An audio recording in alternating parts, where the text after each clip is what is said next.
There is an island in the Susquehanna River, 11 miles southeast of Harrisburg, Pennsylvania, that changed everything Americans believed about nuclear power. It is not a large island, 3 miles long, hence the name. A thin strip of land between two channels of water, covered in trees and grass, unremarkable except for the two massive concrete domes that rose from its southern end in the 1970s. Those domes contained reactors, pressurized water reactors, the kind American engineers had perfected, the kind that were supposed to be fail-safe, the kind that could never experience the catastrophic failures that plagued Soviet technology. Until 4 a.m. on March 28, 1979, when everything Americans believed about nuclear safety proved to be a lie. The accident at 3 Mile Island did not kill anyone, not immediately, not directly. But it killed something more fundamental, the promise that nuclear power could be America's clean, safe, unlimited energy future. This is the story of how that promise died. Not in an explosion, not in a cloud of radiation spreading across continents, but in confusion, miscommunication, and the slow realization that the people controlling the reactor had no idea what was happening inside it. The nuclear dream. In 1953, President Dwight Eisenhower stood before the United Nations and delivered a speech that would define American energy policy for a generation. Atoms for Peace, he called it. A vision of nuclear technology transformed from weapon to power source. The same science that had destroyed Hiroshima and Nagasaki would light American homes and factories. Atomic energy would be too cheap to meter. Reactors would replace coal plants, eliminate pollution, free America from dependence on foreign oil. It was a compelling vision, and it was built on a foundation of absolute confidence in American engineering. The United States had built the atomic bomb. American scientists understood nuclear physics better than anyone. American engineers could design reactors that were inherently safe, that could not fail catastrophically, even if operators made mistakes or equipment malfunctioned. The pressurized water reactor became America's standard design. Unlike the Soviet RBMK with its graphite moderator and positive void coefficient, the PWR used water as both coolant and moderator. This created negative feedback. If water was lost, the reaction slowed automatically. The laws of physics made the reactor safe, or so the designers believed. By 1970, utility companies across America were ordering nuclear plants. The economics seemed favorable. Construction costs were manageable. Fuel was cheap. Operating expenses were low, and the federal government provided insurance through the Price-Anderson Act, limiting liability if anything went wrong. Metropolitan Edison, a Pennsylvania utility company, ordered 2 reactors for 3 Mile Island in 1968. The site was ideal. Located in the Susquehanna River, it had unlimited cooling water. Close to major population centers, but not too close. Connected to the regional power grid. Far enough from Harrisburg to avoid alarming the state capital's residents, near enough to supply their electricity. Construction began on Unit 1 in 1968. The reactor would generate 819 megawatts of electricity, enough to power a city of 500,000 people. Unit 2, slightly larger, at 906 megawatts, broke ground in 1969. The work proceeded with American efficiency. Union labor built the containment structures, massive concrete domes designed to hold any radioactive release. Babcock & Balcox, the reactor vendor, installed the pressure vessel, the steam generators, the cooling systems. General Public Utilities, the parent company, provided financing and management. Unit 1 came online in September 1974. It operated successfully, generating electricity without incident, proving that nuclear power could be safe and reliable. Unit 2 achieved criticality on March 28, 1978. exactly 1 year before it would become the most famous nuclear reactor in America. The operators. The men who controlled 3 Mile Island's reactors were not scientists. They were technicians, trained to follow procedures, to monitor instruments, to respond to alarms according to written protocols. Their training lasted 6 months. They learned reactor physics, enough to understand what happened inside the core when control rods moved and coolant flowed. They learned the plant systems, the primary cooling loop, the secondary steam system, the emergency backup systems. They practiced on simulators, responding to simulated emergencies, proving they could handle any malfunction. But the simulators only included scenarios engineers had anticipated. They did not include what would actually happen on March 28, 1979, because no one had imagined that particular combination of failures. The overnight shift on March 28, 1979 was routine. Unit 2 had been operating at 97% power for weeks without problems. Unit 1 ran normally in the adjacent containment building. The control room was quiet, except for the hum of ventilation and the occasional alarm that operators quickly resolved. Craig Faust was the control room supervisor. He was 32 years old, experienced, confident in his knowledge of the plant. Edward Frederick was the reactor operator, responsible for monitoring the core and adjusting control rods. Frederick Scheiman was the turbine operator, managing the steam systems that drove the generators. At 4 a.m., they were monitoring routine operations, drinking coffee, discussing the shift change in 2 hours. The reactor produced steam. The steam spun turbines. The turbines generated electricity. Everything worked as designed. At 4:36 a.m., a minor malfunction occurred in the secondary cooling system. A valve stuck, interrupting water flow to the steam generators. This was not dangerous. The plant had backup systems. Operators had trained for this exact scenario. The reactor would shut down automatically. They would identify the problem, fix it, and restart. But what happened next was not in any training manual. The design. 3 Mile Island's reactor was a technological marvel. Inside the containment dome stood a pressure vessel, 12 feet in diameter and 40 feet tall, containing 36,000 fuel rods arranged in a cylindrical core. Water circulated through this core at 2,200 pounds per square inch pressure. This pressure kept the water liquid even at 600 degrees Fahrenheit. The superheated water flowed to steam generators, where it transferred heat to a secondary water loop. That secondary water turned to steam, spun turbines, generated electricity, condensed back to water, and returned to the steam generators. The primary loop was sealed. Radioactive water stayed inside the containment building, never mixing with the secondary loop. This was the safety barrier that kept fission products isolated from the environment. But the system depended on continuous water circulation.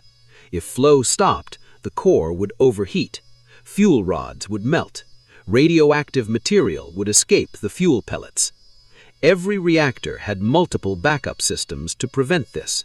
Emergency core cooling pumps that would inject water if primary pumps failed. A pressurizer that maintained system pressure.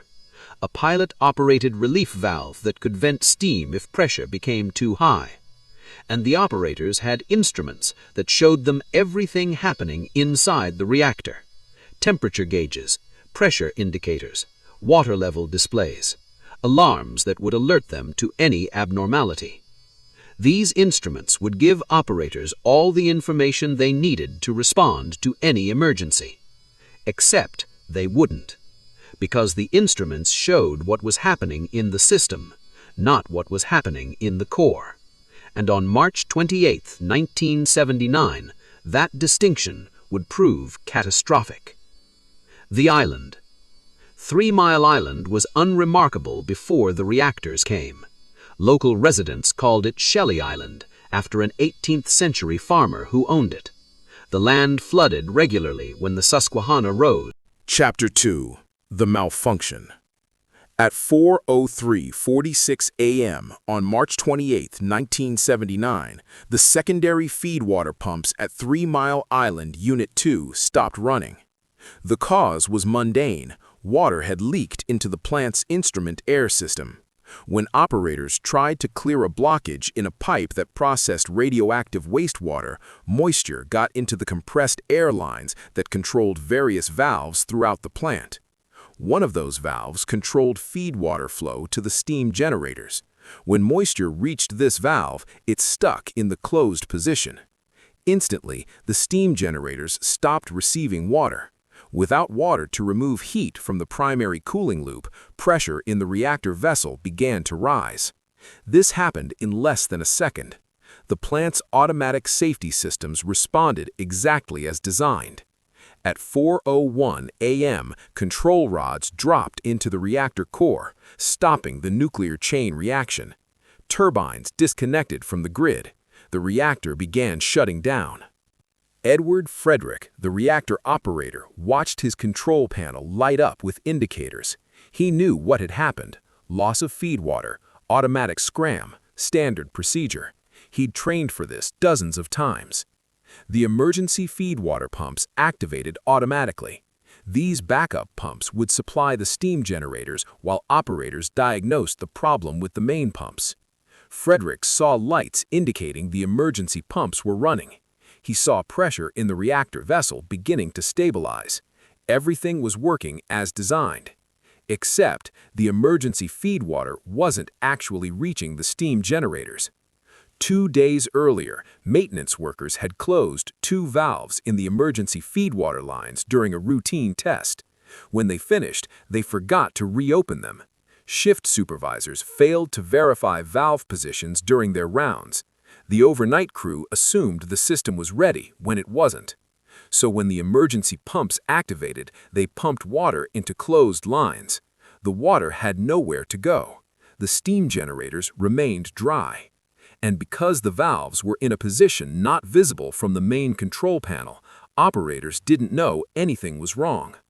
For 8 minutes, Unit 2's reactor operated without any way to remove decay heat from the primary system. Even with control rods inserted, the core still generated heat from fission products that had been accumulating inside the fuel pellets. This material was intensely radioactive: iodine-131, cesium-137, xenon-133, noble gases and volatile isotopes that had been accumulating in the fuel since the reactor started operating a year ago. All this material was flowing through the stuck-open PORV into the drain tank in the containment building basement. The drain tank was not designed to hold this much water or this much radiation. At 4:15 a.m., a rupture disc on the tank burst, releasing radioactive water onto the containment building floor. Radiation levels inside containment spiked to 800 rem per hour in some areas. Lethal doses within minutes. If anyone had been inside the building, they would have died. But the containment building was sealed. No one was inside. The radiation stayed contained behind 3-foot-thick concrete walls. Operators in the control room had no way to know fuel was failing. Their radiation detectors showed elevated levels, but not where the radiation was coming from or how severe the core damage was. They were managing what they thought was a minor malfunction: loss of feed water, stuck-open relief valve, if they ever figured that out, definitely not a core damage accident. At 4:20 a.m., the reactor core contained approximately 62,000 pounds of uranium dioxide in 36,816 fuel rods. Under normal conditions, this fuel was cooled by 200,000 gallons of water circulating at 140,000 gallons per minute. Now, the top 5 feet of the core was uncovered. Only a trickle of water reached the fuel assemblies. Steam surrounded the superheated rods, oxidizing the zircalized cladding, generating hydrogen, releasing fission products. The core was beginning to melt. Chapter 3. The Confusion. At 5 a.m., shift change brought a new crew into the control room. They walked into chaos. Alarms were ringing. Radiation monitors showed readings far above normal. Pressure and temperature indicators displayed values that didn't match any scenario in the training manual. The overnight crew looked exhausted and confused. William Zweve took over as shift supervisor. He was experienced, having worked at 3 Mile Island since Unit 2 began operating, but nothing in his experience prepared him for what he inherited. The overnight crew briefed him rapidly. Loss of feed water, axial scram. Emergency feed water valves had been closed but were now open. High radiation in containment. Primary system pressure was low. They'd throttled back the high-pressure injection pumps to prevent overfilling the system. Everything they told Zweve was true. Everything they told him was also incomplete. They didn't tell him the PORV was stuck open because they didn't know. They didn't tell him the core was uncovered because they didn't realize it. They didn't tell him fuel was melting because their instruments gave no indication of core damage. Zweve looked at the instrument panels, alarms everywhere. But alarms were expected during unusual transients. The question was which alarms mattered and which were simply consequences of the plant being in an abnormal state. His training taught him to trust the instruments, to follow procedures, to make decisions based on measured parameters, not on speculation about what might be happening. The instruments showed high water level in the pressurizer, so Zweve, like Frederick before him, believed the system had too much water. He kept the high-pressure injection pumps throttled back. At 5:14 a.m., operators noticed that the temperature on the PORV discharge line was over 200 degrees Fahrenheit. This was unusual. If the valve was closed, as the indicator light suggested, the line should be cool. Someone suggested the valve might be stuck open. Zweve considered this. If true, it would explain the pressure loss. It would explain the high radiation. It would change everything about how they understood the accident. But the indicator light showed the valve closed, and if the valve was open, where was all the water going? They hadn't seen any major leak. The containment sump pumps were running, but that could be explained by minor leakage during the transient. Zweve decided to close the block valve upstream of the PORV. This valve, when closed, would isolate the PORV whether it was stuck open or not. It was the right decision, but it came 2 hours too late. During those 2 hours, approximately 32,000 gallons of radioactive water had escaped through the stuck-open valve. Closing the block valve stopped the loss of coolant. Pressure in the primary system began to recover. This should have been the moment when the crisis stabilized. Instead, it marked the beginning of a new phase. The damage already done to the reactor core was about to become catastrophically worse. The hydrogen. At 6 a.m., approximately 50% of the reactor core had been uncovered at some point during the previous 2 hours. Zircali cladding on thousands of fuel rods had oxidized in the steam environment. The oxidation reaction was simple chemistry. Zircali plus steam at high temperature produces zirconium oxide plus hydrogen gas. For every pound of zircali oxidized, the reaction released approximately 2,700 BTUs of heat and generated hydrogen. Hundreds of pounds of zircali had oxidized. The hydrogen generated by this reaction was accumulating inside the reactor vessel and throughout the primary cooling system. Hydrogen is explosive when mixed with oxygen in the right proportions. Inside the sealed primary system, there was no oxygen, but if hydrogen escaped into the containment building where air was present, the mixture could ignite. At 6:22 a.m., operators were trying to restart one of the reactor coolant pumps. They believed with the block valve closed and pressure recovering, they could resume normal cooling. They started the 1A reactor coolant pump. It ran for 19 minutes.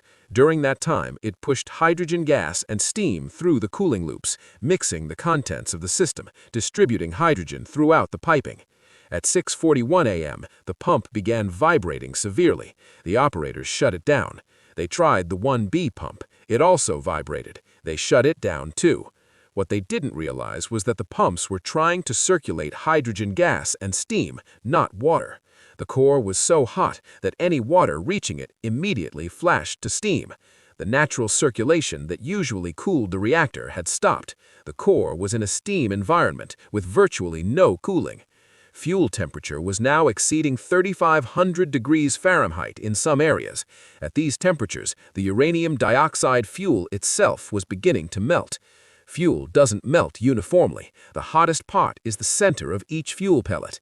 As temperature rises, the center melts first, forming a molten pool inside a solid shell. This molten material is intensely radioactive and extremely hot. As more fuel pellets melted, the molten material began to collect at the bottom of the fuel assemblies. Gravity pulled it downward.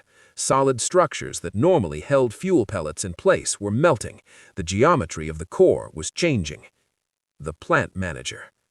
Gary Miller arrived at the plant at 7 a.m. He was the plant manager, responsible for all operations at 3 Mile Island. His day normally started with routine meetings and paperwork. Instead, he walked into the Unit 2 control room to find his staff struggling with an accident they didn't understand. Miller listened to the briefing. Loss of feed water, scram, high radiation, low pressure, stuck-open PORV now isolated, reactor coolant pumps unable to run, core cooling uncertain. He asked the critical question, what's the status of the core? No one could answer definitively. The instruments showed temperatures and pressures that were abnormal, but not definitively indicating core damage. Radiation levels were high, but might be explained by contamination in the coolant from normal operation. Miller called Metropolitan Edison's headquarters. He reported they had experienced a transient and were working to stabilize the plant. He did not say they might have damaged the reactor core because he didn't know if that was true. At 7:24 a.m., the site emergency was declared. This was a formal classification indicating an unusual event requiring increased management attention. It did not indicate danger to the public or to plant workers outside the immediate area. The Nuclear Regulatory Commission was notified. A team of inspectors was dispatched from the regional office. They would arrive within hours to assess the situation. But the NCRC team would find the same problem everyone else faced. The instruments showed an abnormal condition, but they didn't clearly indicate what had caused it or how severe the damage was. At 7:30 a.m., someone suggested they should sample the primary coolant and analyze it. If fuel cladding had failed, the coolant would contain isotopes that are normally trapped inside fuel pellets. The sample was drawn and sent to the plant's radiochemistry lab. The analysis would take time. In the meantime, operators continued trying to stabilize a reactor that was in far worse condition than anyone in the control room realized. The morning briefing. At 8 a.m., Metropolitan Edison convened an emergency management meeting in the plant's conference room. Gary Miller briefed senior managers on the situation. The reactor had scrammed due to loss of feed water. They had experienced high radiation in containment. They had isolated a stuck-open relief valve. They were unable to run the reactor coolant pumps due to vibration. Current status: reactor is shut down. Pressure is recovering with the PORV isolated. They are using the high-pressure injection system to maintain coolant inventory. Radiation levels in containment are elevated but stable. Prognosis: they will continue adding water to the reactor, allow it to cool naturally over the next several hours, then assess damage and develop a recovery plan. Everything Miller said was based on the best information available. Everything he said was also completely wrong about the actual state of the reactor core. At 8:30 a.m., the radiochemistry results came back. The primary coolant contained iodine-131 and cesium-137 at concentrations orders of magnitude above normal. This was unambiguous. Fuel cladding had failed. Fission products had escaped from fuel pellets into the coolant. The reactor core had been damaged. The question was, how much damage? A few failed fuel rods would release some fission products, but wouldn't threaten the integrity of the core. Hundreds of failed rods might indicate significant overheating, but still manageable damage. Thousands of failed rods would mean a major core damage accident. The radiochemistry data couldn't distinguish between these scenarios. It just confirmed that some fuel had failed. Miller absorbed this information. Core damage changed everything. This was no longer a routine transient. This was a serious accident that would require notifying state authorities and potentially the public. At 8:45 a.m., Miller called the Pennsylvania Emergency Management Agency. He reported that 3 Mile Island had experienced a core damage accident of unknown severity. Radiation levels in containment were high, but the building was sealed. There was no immediate danger to the public. Chapter 4: The Meltdown. By 10 a.m. on March 28, the reactor core at 3 Mile Island Unit 2 was in a condition no American reactor had ever experienced. Approximately 90% of the fuel assemblies had suffered some degree of damage. The top 5 feet of the core, which had been completely uncovered during the early hours of the accident, had experienced temperatures exceeding 4,000 degrees Fahrenheit. At these temperatures, not just the zircoli cladding, but the uranium dioxide fuel itself had melted. Approximately 20 tons of molten core material had relocated to the bottom of the reactor vessel. This material was a hellish mixture. Melted uranium dioxide, oxidized zircoli, dissolved control rod materials, and intensely radioactive fission products all combined into a molten mass at temperatures around 5,000 degrees Fahrenheit. The reactor vessel itself was designed to withstand normal operating conditions. 2,200 pounds per square inch pressure at 600 degrees Fahrenheit. It was not designed to hold molten core material at 5,000 degrees. The vessel was approximately 6 inches thick, fabricated from carbon steel and lined with stainless steel. At the temperatures the molten core material had reached, steel loses its structural strength. If the molten mass remained in contact with the vessel wall long enough, it could melt through. This was the nightmare scenario. A breach in the reactor vessel would release molten core material into the containment building. If that material contacted water, it could generate a steam explosion powerful enough to breach containment. Radioactive material could escape into the environment. This had never happened in an American reactor. It was the accident that wasn't supposed to be possible. And no one in the control room knew it was happening. The hydrogen bubble. At 10:30 a.m., operators noticed something unusual. Pressure in the reactor vessel was behaving strangely. When they added water through the high-pressure injection system, pressure increased less than expected. Normally, adding water to a sealed system increases pressure proportionally, but something was absorbing the pressure increase. An engineer suggested there might be a bubble in the reactor vessel, a large volume of gas that could compress when pressure increased, damping the pressure response. This made sense. The hydrogen generated during the zircoli oxidation had to go somewhere. Some had escaped through the stuck-open PROV, but some might have remained in the system, collecting at the top of the reactor vessel where gas naturally rises. If there was a large hydrogen bubble at the top of the reactor vessel, it would affect their ability to cool the core. Water needs to contact the fuel assemblies to remove heat. A gas bubble would prevent water from reaching the top of the core. Operators began trying to eliminate the bubble. They opened vents at the top of the reactor vessel, allowing gas to escape into a pressurizer that could be vented to a holding tank. This process was slow and uncertain. They couldn't see inside the reactor vessel. They couldn't measure the bubble size directly. They could only infer its presence from indirect pressure measurements. Over the next several hours, they vented gas from the reactor vessel. Pressure behavior began to normalize. They believed they were making progress. What they didn't know was that the hydrogen bubble was the least of their problems. While they focused on venting gas, the molten core material at the bottom of the reactor vessel was continuing to generate decay heat. The China Syndrome. At 1 p.m., a health physicist reviewed the radiation data from containment. The numbers were staggering. In some areas, radiation levels exceeded 30,000 rem per hour, a lethal dose in seconds. If the containment building had been breached, anyone within hundreds of feet would have received fatal exposure. The source of this radiation was the water on the containment floor. Approximately 8,000 gallons of highly radioactive water, laden with fission products from failed fuel, had drained from the reactor vessel through the stuck-open PROV. This water contained more radioactivity than all previous nuclear accidents in American history combined. It needed to be removed and stored safely. But how? The containment building was too radioactive for workers to enter. Any pumping or transfer operation would have to be done remotely. Meanwhile, in the reactor vessel, the molten core material was settling. Some of it had frozen in place as it cooled slightly. Some remained molten, generating heat through radioactive decay. Engineers calculated that the decay heat from the damaged fuel was approximately 10 million BTUs per hour.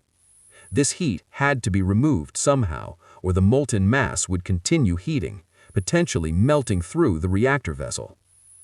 The China syndrome entered the discussion. This was dark humor referencing the idea that molten core material could theoretically melt through the reactor vessel, through the containment building floor, and into the earth below. In reality, molten core material wouldn't reach China. It wouldn't even go very deep into the ground. The Earth itself would eventually cool and solidify the mass. But it could breach the reactor vessel. It could create a steam explosion if it contacted water. It could release massive amounts of radiation into the containment building and potentially into the environment. This was no longer about preventing core damage. The core was already destroyed. This was about preventing the destroyed core from escaping its containment. The world watches. At 4 p.m., the accident at 3 Mile Island became national news. Walter Cronkite mentioned it on CBS Evening News. The New York Times assigned reporters to cover the story. Wire services distributed updates every few hours. The coverage was confused and confusing. Metropolitan Edison released updates that downplayed the severity. State officials contradicted the utility statements. The Nuclear Regulatory Commission provided technical information that few journalists understood. The public heard fragments: core damage, radiation release, potential evacuation. Without context, these fragments created fear. Anti-nuclear activists saw 3 Mile Island as vindication. They had warned that nuclear power was dangerous, that accidents were inevitable, that the nuclear industry's safety claims were lies. Now they had proof. The nuclear industry scrambled to contain the public relations disaster. They emphasized that containment was working, that no significant radiation had been released to the environment, that the situation was under control. But was it? No one actually knew. At 4 p.m., the NRC Incident Response Team arrived at 3 Mile Island.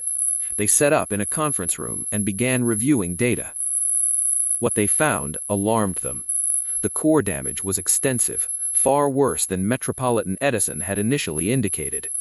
The hydrogen bubble in the reactor vessel was problematic. The contaminated water in containment needed to be removed, and there was still significant uncertainty about whether the reactor was truly stable.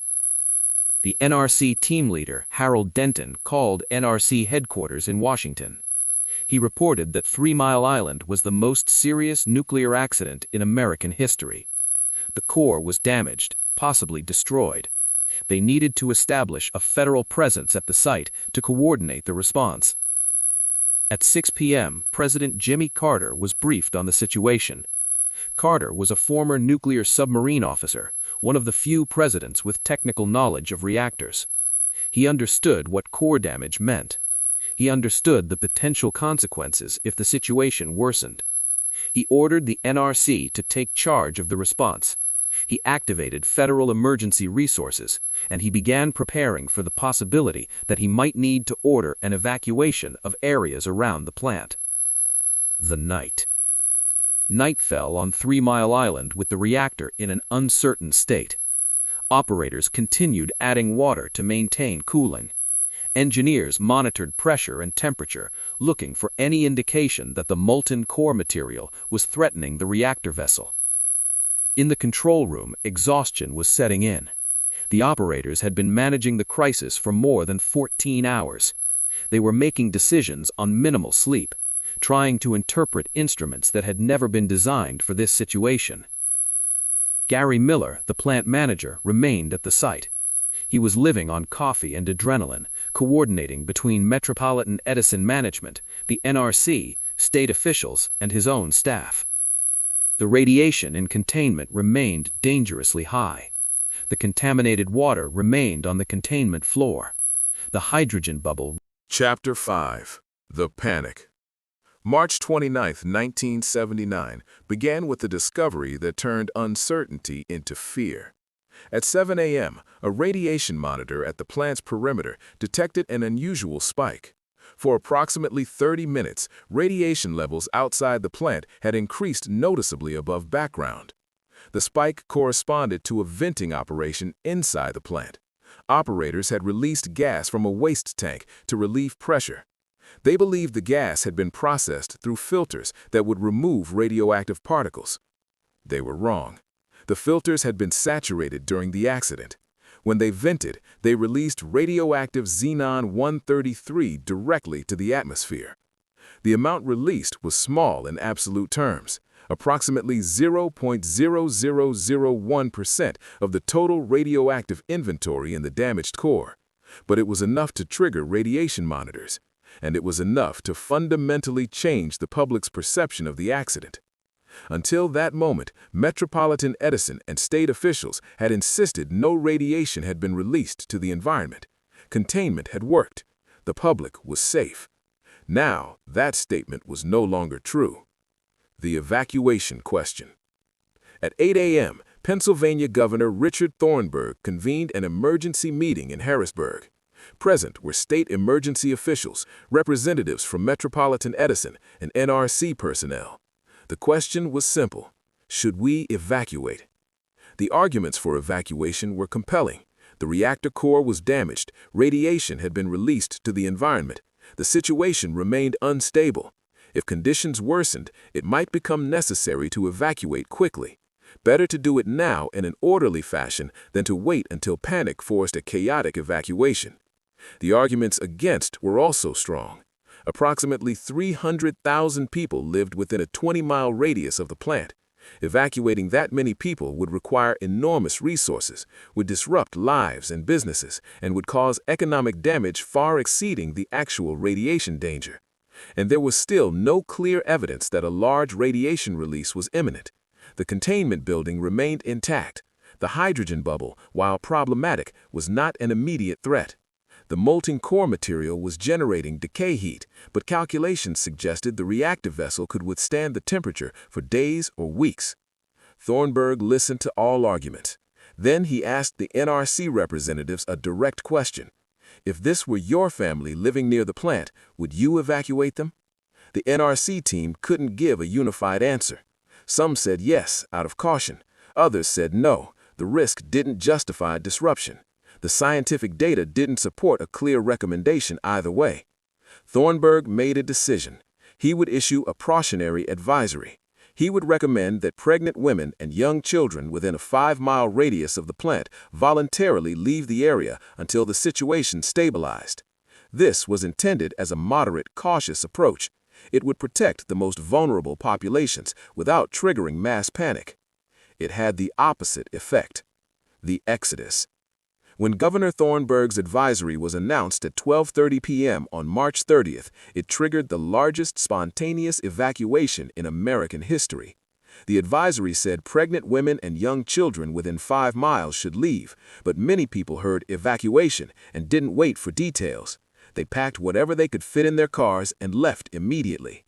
Within hours, traffic jams clogged roads leading away from 3 Mile Island. Gas stations ran out of fuel. Hotels within a 100-mile radius filled to capacity. Schools closed, businesses shut down, entire towns emptied.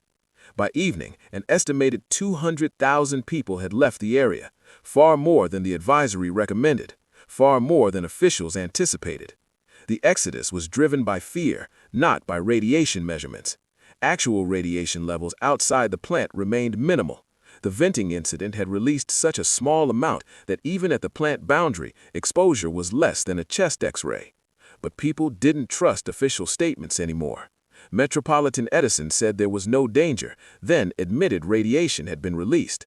State officials said containment was working, then recommended some people leave. The NRC provided technical data that contradicted what utility representatives were saying.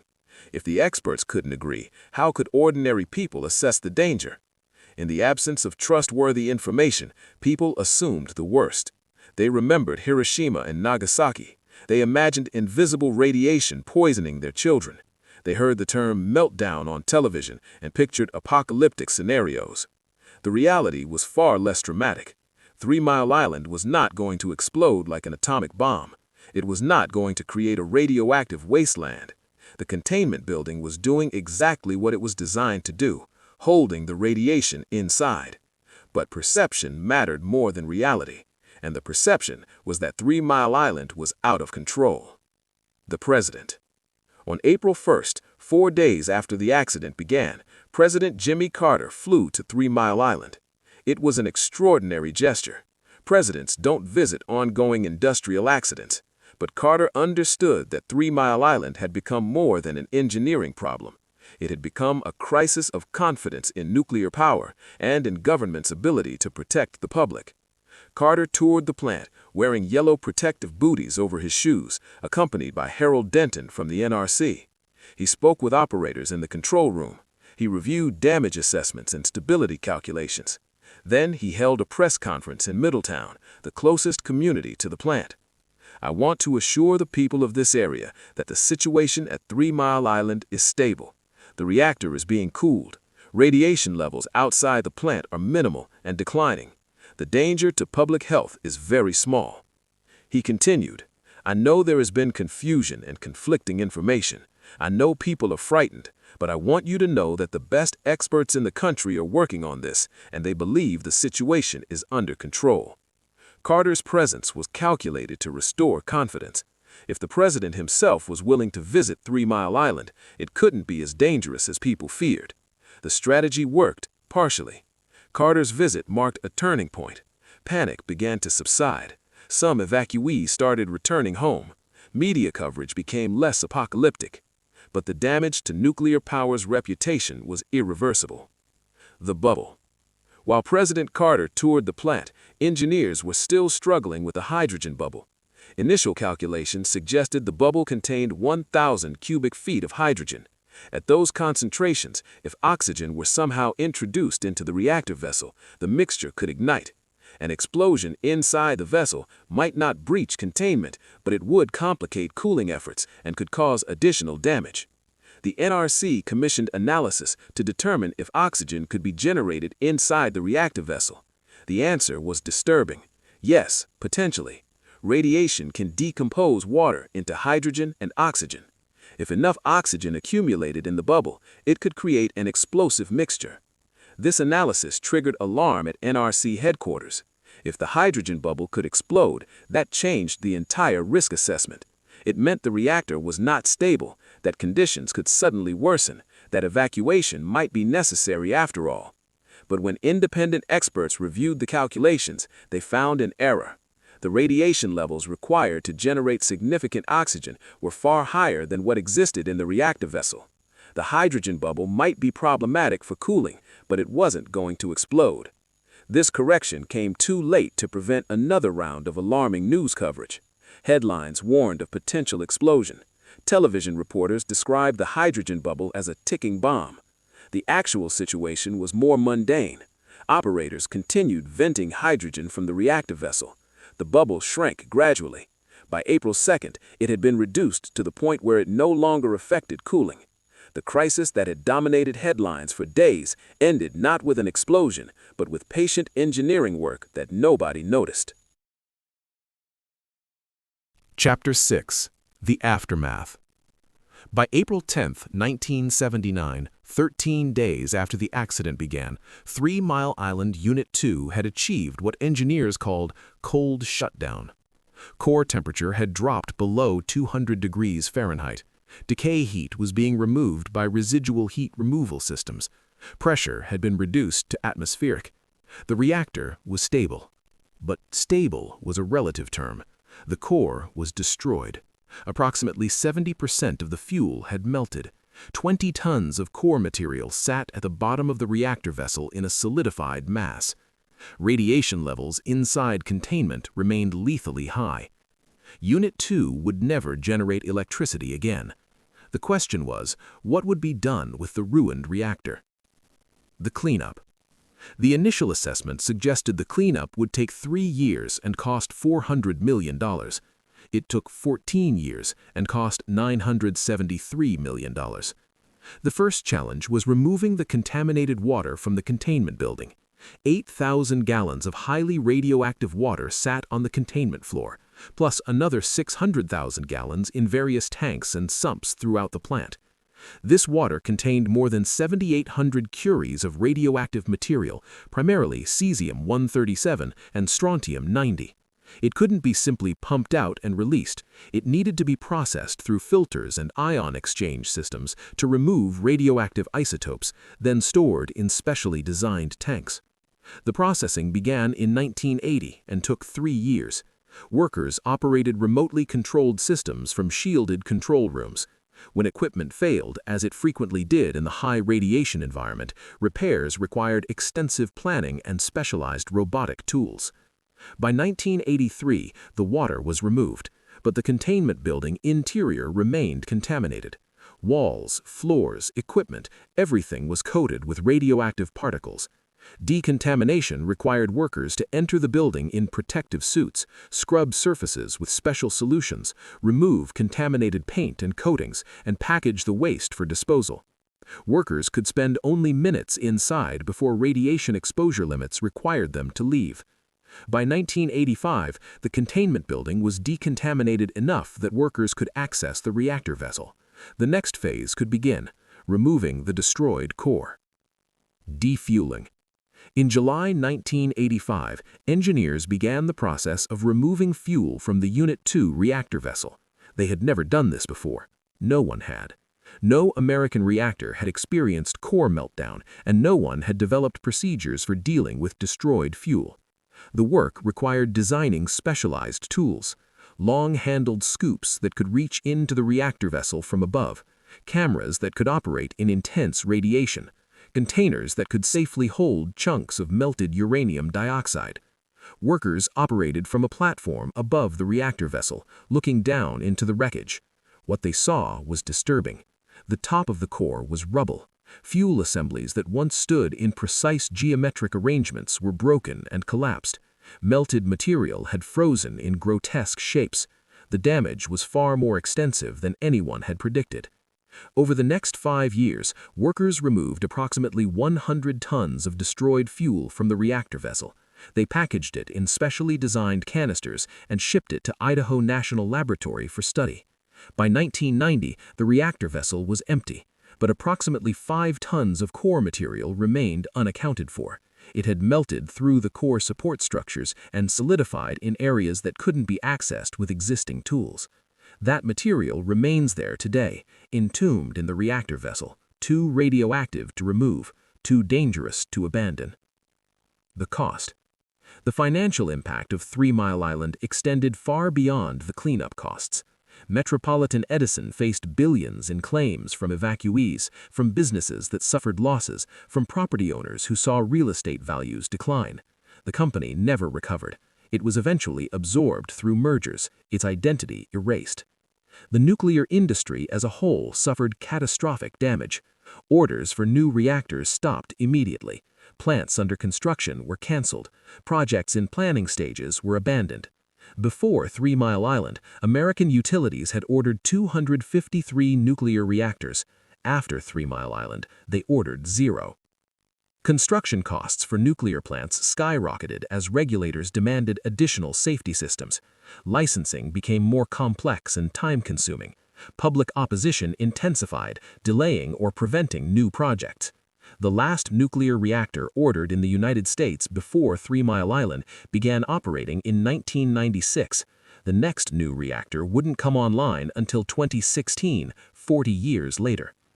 3 Mile Island didn't kill nuclear power in America, but it stopped its growth at the exact moment when coal and natural gas were becoming major contributors to climate change. The irony is profound. Nuclear power, for all its risks, produces no greenhouse gases.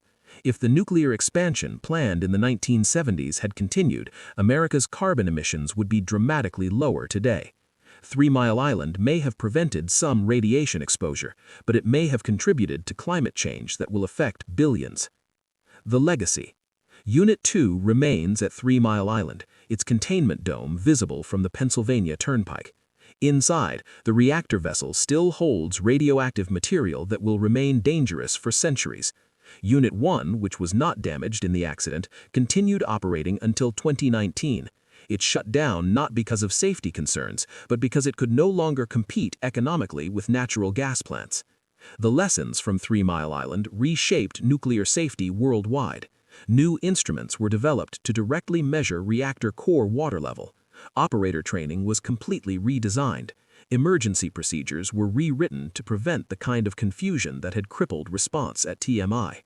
But the most important lesson may be one the nuclear industry resisted. Transparency matters more than technology. 3 Mile Island wasn't catastrophic because of the engineering failures. The stuck-open valve, the closed feedwater valves, the misleading instruments, these were serious problems, but the plant's safety systems contained the damage. 3 Mile Island became catastrophic because no one would tell the truth. Metropolitan Edison minimized the severity to protect the company's reputation.